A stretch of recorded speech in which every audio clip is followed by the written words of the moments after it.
we check in with the Greater St. Louis, the Missouri Department of Conservation, and he is the Greater St. Louis Area Media Specialist, Dan Zarlinga. Dan, welcome back to the Big 550 KTRS. Thanks for having me. What is the Confluence Trash Bash?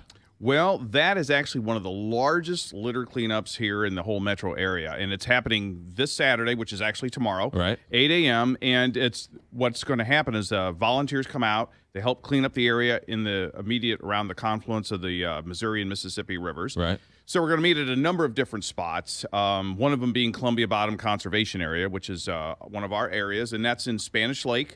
It's about 3 miles north of the Riverview I-270 exit. Okay. So it's right on the confluence of the Missouri and Mississippi rivers. So folks will meet. They'll spread out from different locations and basically clean up trash and litter. The confluence, for those who haven't been, is not very easy to get to, right? Because there's not a lot of roads. There's a couple of farms out there, but there aren't a lot of roads out there. Well, actually, Columbia Bottom's not too hard to get to. If you basically, as I say, just take the Riverview exit on 270 north, it's about 3 miles, and then you'll come to the area. And then there's a large loop road that takes you to the Confluence viewing platform, right, which you can view the confluence from. Now, you can also access the confluence with the Ted and Pat Jones State Park, Confluence State Park, and that is a little bit more involved to get to, but that does get you right on the confluence. Why are you having a trash pickup day there? It doesn't seem like that would be very dirty. Oh, there's plenty of trash, and a lot of it washes up from the rivers, too, because, whenever there's rains or whatever, everything washes into the river, basically, trash and whatever, and so it gets washed up on the shores, and there's more trash than you really think, because actually we've pulled, hundreds and thousands of pounds worth of trash in these cleanups. Really? Yes, it's amazing the kind of stuff that they were able to get out of here. And litter's a big thing.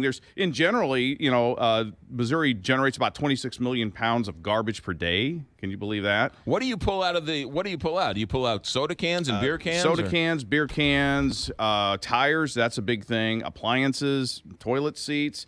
We've had prosthetic legs, all kinds of things come out. You've pulled out toilet seats. Yes, toilet from bowls. the confluence when you do these trash pickups. Yes. So somebody somewhere threw it in the river and it floated down. Exactly, and or it washed away in a flood or something like that. But yes, there's quite a bit of stuff. And like I said, one of the oddest things was a prosthetic leg. Don't ask me how that got there, but it was there. So it's lots of strange things. I guess you would think on a bigger scale, right, where the two rivers come together. I guess it's more apt to get caught there, maybe? And that's possible, too, because you got the Missouri flowing into the Mississippi there, and, of course, the Mississippi's flowing down, too. But, you'd be surprised if you really take a look and pay attention. You will see litter just about anywhere, unfortunately, because whether somebody's walking along or driving a car or whatever, it ends up being there. Yeah. You brought some pictures of a turtle. What is this turtle? That is Peanut the turtle, and Peanut's got an interesting story. Peanut was found here in the St. Louis area in 1993, and he had a plastic soda can or beer can thing wrapped around its shell. And basically he crawled in when he was a little turtle. He was small enough to fit in, and as he grew, his shell grew around it and became misshapen because of that constriction in the middle there. So looks kind of like a peanut. That's why we call him that. But it just goes to show that, litter does affect things. You may think, I'll just throw this plastic thing out. It's not going to make any difference. What harm could it cause?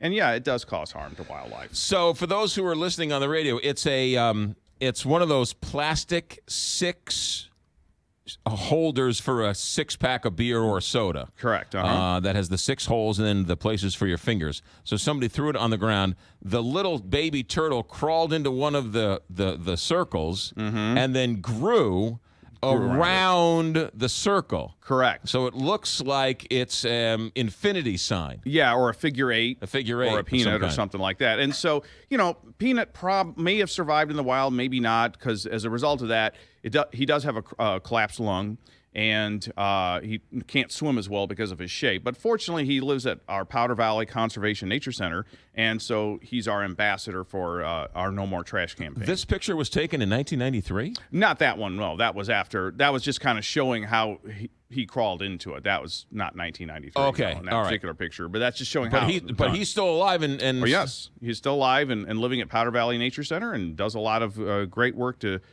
promote anti-litter. Yeah. How long do turtles live? Well, this one could probably live. He was at a vet recently, had a checkup. He's about 34 now, we estimate. And the vet says he's probably got a good 10 years left in him. You know? Yeah, so 30, 40 years, that's not uncommon for turtles to live. Really They're long-lived. All right, so where do we go tomorrow? Do we have to sign up? What's going on? Yes, you do. So the best thing to do is go to greenwaynetwork.org. greenwaynetwork.org, and that will get you more information about the glitter cleanup and also how to sign up for it. And so when you get there, we're asking people to get there around 8 o'clock so they can do the registration and everything. And you'll get a T-shirt, you'll get gloves, you'll get breakfast. Okay. So we're giving you a free breakfast. Right. And then you'll disperse out in teams to different areas and then go ahead and clean up litter there. So we've got a lot of sponsors involved. Department of Conservation, of course, right. Missouri American Water, Metropolitan Sewer District, St. Louis Audubon, and Great Rivers Greenway are some of the sponsors that are involved with Love the Great Rivers Greenway. I'm on the board of the Great Rivers Greenway. That's right. So maybe we'll see you out there. Okay. How many years have you done this? This is the 10th year. And how many people volunteer their time to go pick up trash? We've had over 1,000 there. Really? Yeah, on some years. So, yes, we have a lot of people that are very passionate about this, and they want to clean up the environment and for themselves and for wildlife and for the good of the waterways. 8 a.m., how long is this day going to last? Goes till about 1 o'clock. Noon to 1. Unbelievable. And the website to find out more? Great Rivers Greenway. Greenwaynetwork.org. Greenwaynetwork.org. Greenwaynetwork.org. Dan Zarlinga. Good stuff. Thanks for coming in. Great. Well, thanks for having us. 848, Big 550.